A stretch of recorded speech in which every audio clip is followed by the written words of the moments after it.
നമസ്കാരം. ഇന്നലെ യുഎസ് മാർക്കറ്റുകൾക്ക് അവധിയായിരുന്നു. അവിടെ താങ്ക്സ് ഗിവിംഗ് ഡേ പ്രമാണിച്ച് അവധിയായിരുന്നാൽ അവിടെ പ്രത്യേകിച്ച് വേറെ ഡേറ്റാസ് ഒന്നും അവൈലബിൾ അല്ല.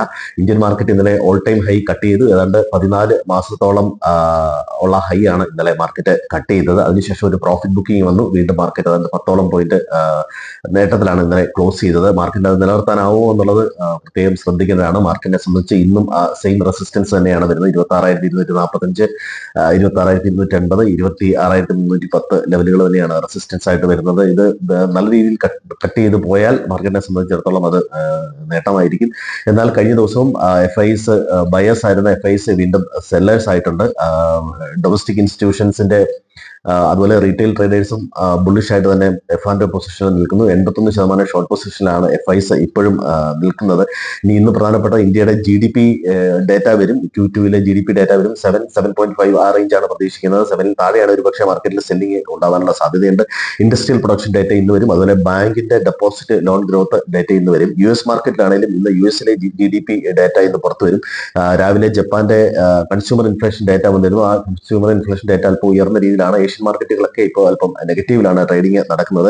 ഇതുകൂടാതെ ഇന്ന് ജർമ്മനിയുടെ റീറ്റെയിൽ സെയിൽസ് ഡേറ്റ, അൺഎംപ്ലോയ്മെന്റ് ഡേറ്റയുണ്ട്. ഫ്രാൻസിന്റെ GDP ഡേറ്റയും കൺസ്യൂമർ കോൺഫിഡൻസ്, കൺസ്യൂമർ ഇൻഫ്ലേഷൻ ഡേറ്റയും ഇന്ന് വരുന്നതാണ്. പ്രധാനമായിട്ട് ഈ ഇത്തരം ഡേറ്റകളാണ് ഇന്ന് വരാനുള്ളത്.